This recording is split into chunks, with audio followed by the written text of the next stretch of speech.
मुरली अमृत की धारा है धारा, जो देती दुखों से किनारा। मुरली अमृत की धारा है धारा, जो देती दुखों से किनारा। भूले जीवन में हो जाए शिव बाबा मुरली में समझाए। ओम शांति। आज की तारीख है 12/12/2021 की अव्यक्त मुरली। Revise date 9/12/99। मधुबन। योग युक्त युक्ति युक्त बनने की युक्ति। आज बाप दादा अपने सर्व बच्चों में से विशेष 2 प्रकार के बच्चे देख रहे हैं। एक है सदा योग युक्त और हर कर्म में युक्ति युक्त। दूसरे योगी हैं लेकिन सदा योग युक्त नहीं है और सदा हर कर्म में सत्य युक्ति युक्त नहीं। मनसा व बोल कर्म तीनों में से कभी किसमें युक्ति युक्त नहीं।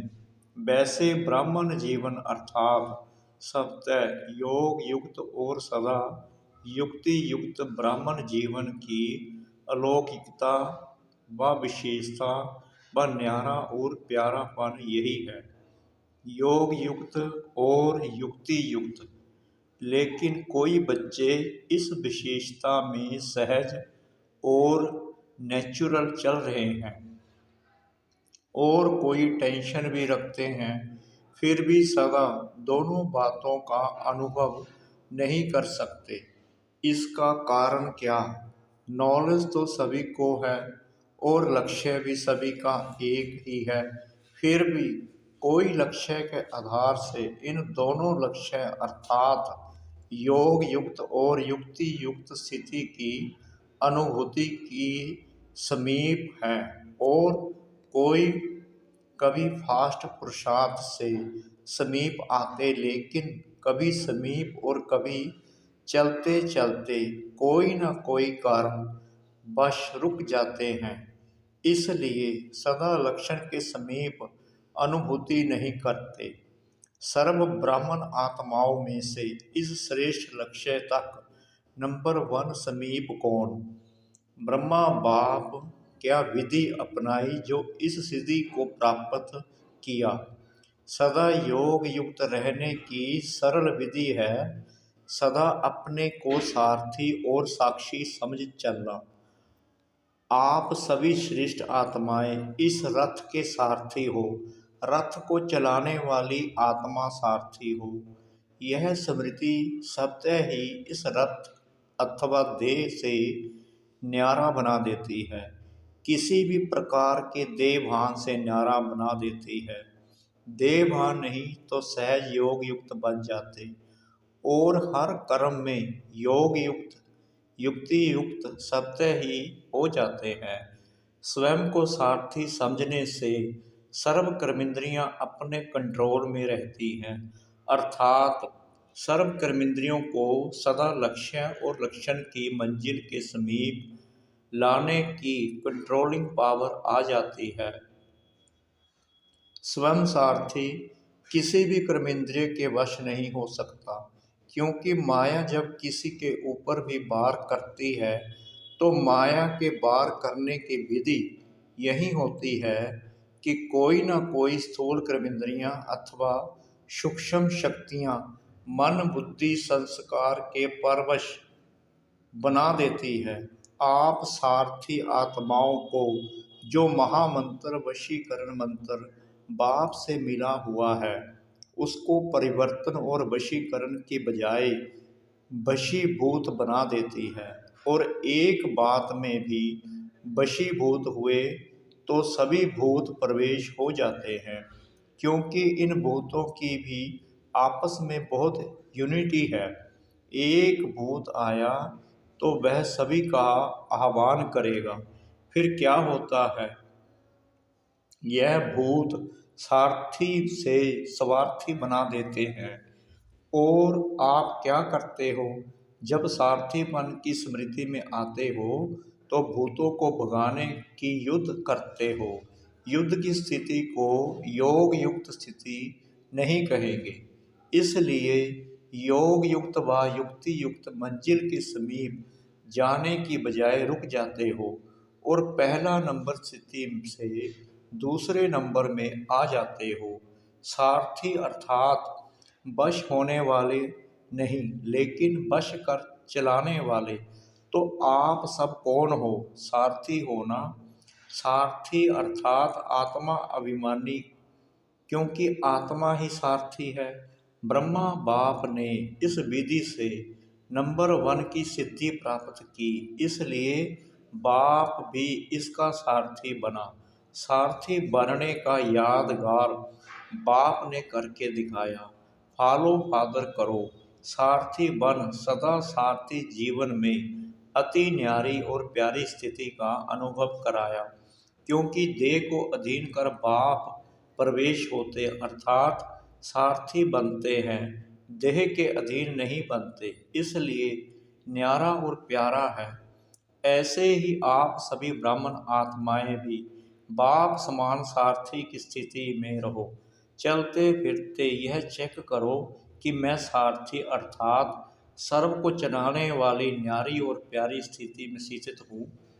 बीच बीच में यह चेक करो, ऐसे नहीं कि सारा दिन बीत जाए फिर रात को चेक करो। सारा दिन बीत गया तो बीता हुआ समय सदा के लिए कमाई से गया, इसलिए गवा करके होश में नहीं आना। यह सबसे नेचुरल संस्कार बनाओ। कौन सा? चेकिंग का। जैसे किसी के कोई पुराने संस्कार इस ब्राह्मण जीवन में अभी भी आगे बढ़ने में विघ्न रूप बन जाते हैं, तो कहते हो ना कि ना चाहते भी संस्कारों के वश हो जाते हैं। जो नहीं करना चाहते हो वह कर लेते हो। जब उल्टे संस्कार ना चाहते कोई भी कर्म करा लेते हैं, तो यह नेचुरल चेकिंग का शुद्ध संस्कार अपना नहीं सकते हो। बिना मेहनत के चेकिंग के शुद्ध संस्कार सबसे ही कार्य कराते रहेंगे। यह नहीं कहेंगे कि भूल जाते हैं या बहुत बिजी रहते हैं। अशुद्ध अथवा व्यर्थ संस्कार हैं। कई बच्चों में अशुद्ध संस्कार नहीं तो व्यर्थ संस्कार भी हैं। यह अशुद्ध व्यर्थ संस्कार भुलाते भी नहीं भूल सकते हो और यही कहते हो कि मेरा भाव नहीं था, लेकिन मेरा यह पुराना स्वभाव है, बस संस्कार है। तो अशुद्ध नहीं भूलता, फिर शुद्ध संस्कार कैसे भूल जाता है? तो सारथीपन की स्थिति सत्य ही सब उन्नति के शुद्ध संस्कार इमर्ज करती है और नेचुरल समय प्रमाण सहज चेकिंग होती रहेगी।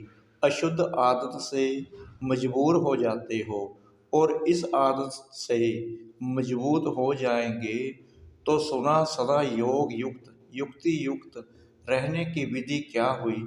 सारथी बन चलना। सारथी सत्य ही साक्षी हो, कुछ भी करेंगे देखेंगे सुनेंगे। साक्षी बन देखने सोचने करने सब में सब कुछ करते भी निर्लेप रहेंगे, अर्थात माया के लेप से न्यारे रहेंगे। तो पाठ पक्का किया ना, ब्रह्मा बाप को फॉलो करने वाले होना। ब्रह्मा बाप से बहुत प्यार है ना। प्यार की निशानी है समान बनना, अर्थात फॉलो करना। सभी टीचर्स का बाप से कितना प्यार है। बाप सदा टीचर्स को अपने सेवा के समीप साथी समझते हैं, तो पहले फॉलो टीचर्स करेगी ना। इसमें सदा यही लक्ष्य रखो, पहले मैं, ईश्वरिया में पहले मैं नहीं। वह नुकसान करती है, शब्द वही हैं पहले मैं, लेकिन एक है ईश्वरिया वश पहले में। तो इससे पहले के बजाय कहाँ लास्ट पहुँच जाता, फर्स्ट से लास्ट आ जाता। और फॉलो फादर में पहले मैं कहाँ और किया तो फर्स्ट के साथ मैं आप भी फर्स्ट हो जाएंगे।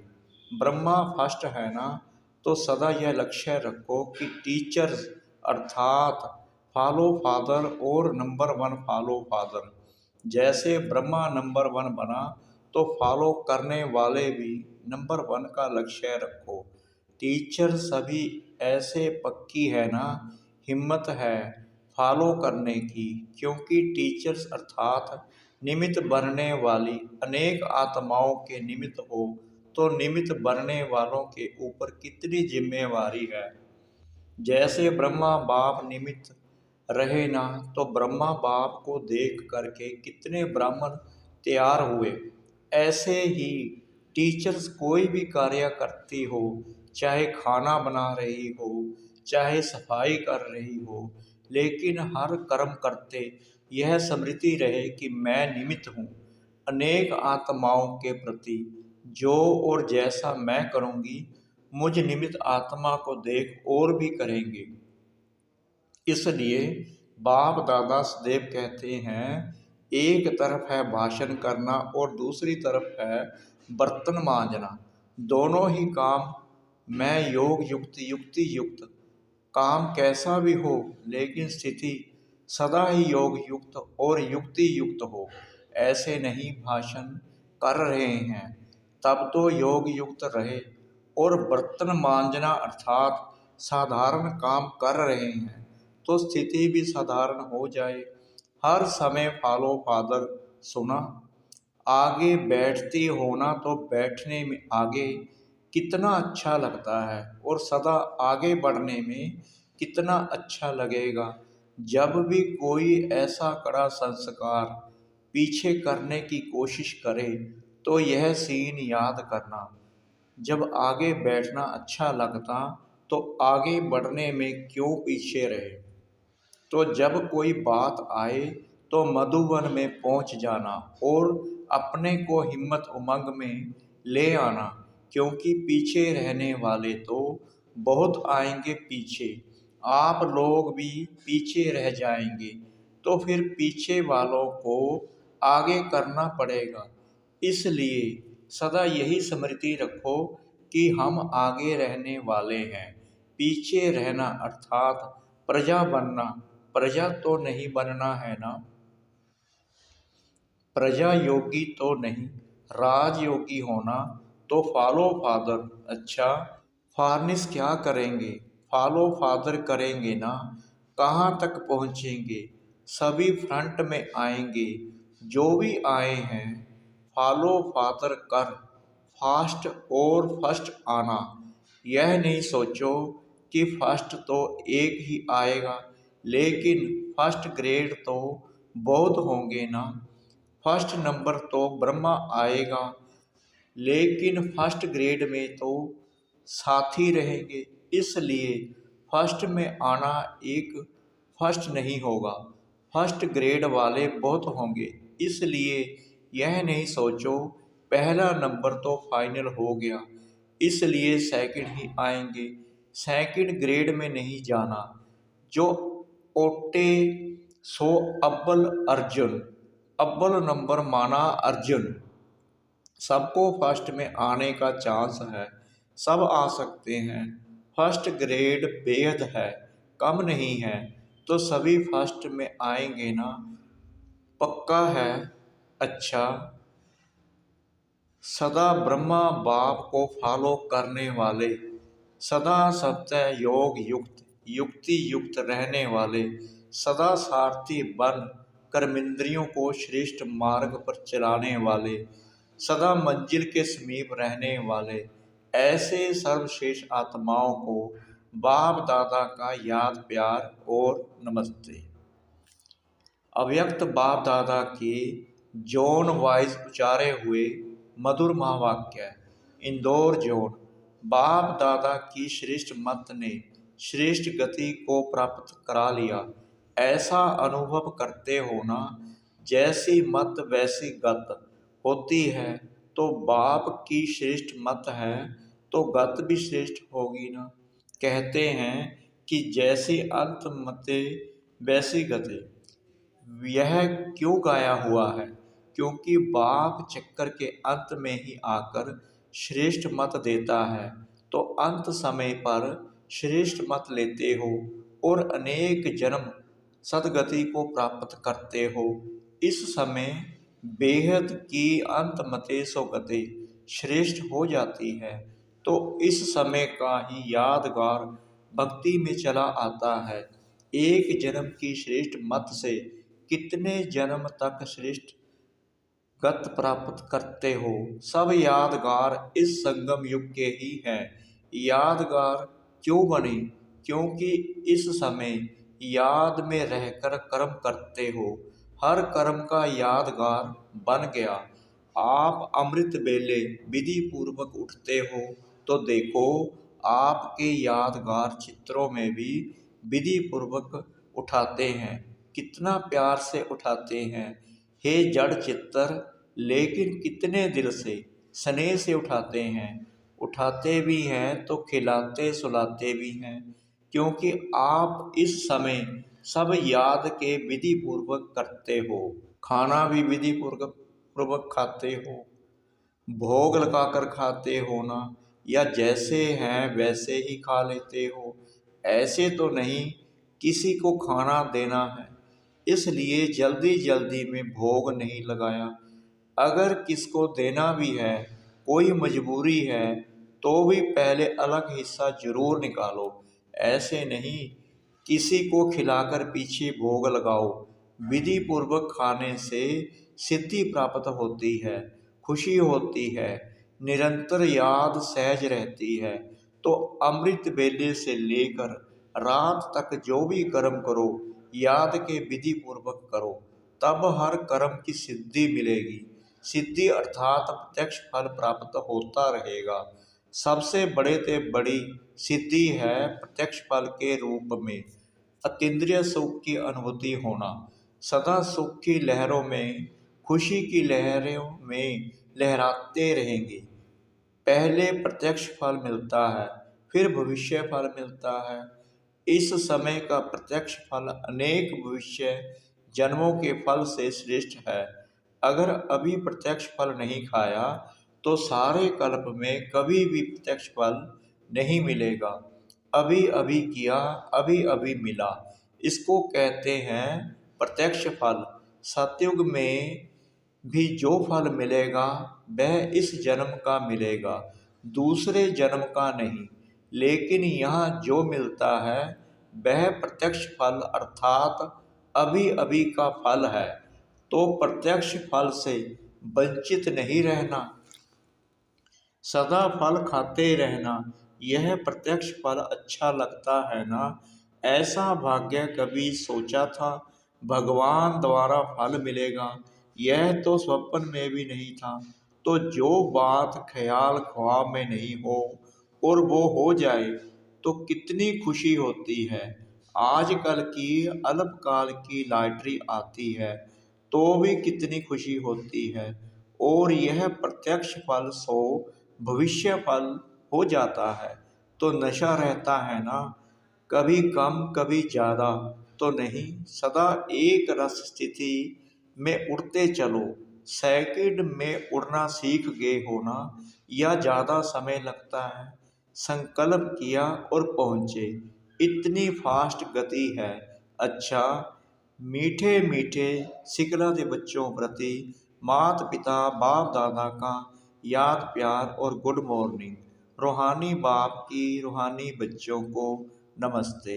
हम रूहानी बच्चों की रूहानी बाप दादा को श्रद्धा भरी प्रेम भरी नमस्ते। शुक्रिया बाबा, शुक्रिया बाबा इस मीठी मुरली के लिए। इंदौर जोन वाले सभी संतुष्ट होना, माताएं सदा संतुष्ट हो। कभी परिवार में भी लौकिक द्वारा असंतुष्ट तो नहीं होती, कभी तंग होती हो, कभी चंचल बच्चों से तंग होती हो। तंग कभी नहीं होना, जितना आप तंग होंगे उतना वह ज़्यादा तंग करेंगे। इसलिए ट्रस्टी बनकर, सेवादारी बनकर सेवा करो। मेरा पर आता है तो तंग होते हो, मेरा बच्चा और ऐसे करता है तो जहाँ मेरापन होता है वहाँ तंग होते, और जहाँ तेरा तेरा आया तो तैरने लगते। तो तैरने वाले हो, सदा तेरा माना सम्मान में रहना, मेरा मेरा कहना माना अभिमान आना।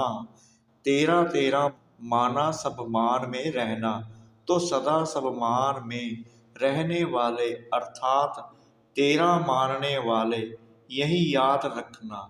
अच्छा, डबल फॉरनेस भी सिकेलाते हैं, थोड़े हैं, कितनी खुशी रहती है, उसका वर्णन कर सकते हो।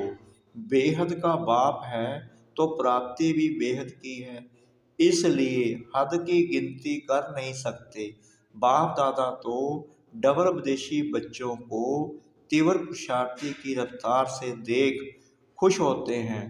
भारतवासी तो भारत की बातों को जानते हैं, लेकिन यह लोग न जानते भी इतने समीप तीव्र पुरुषार्थी बने तो कमाल की ना, तो डबल लक्की हो गए।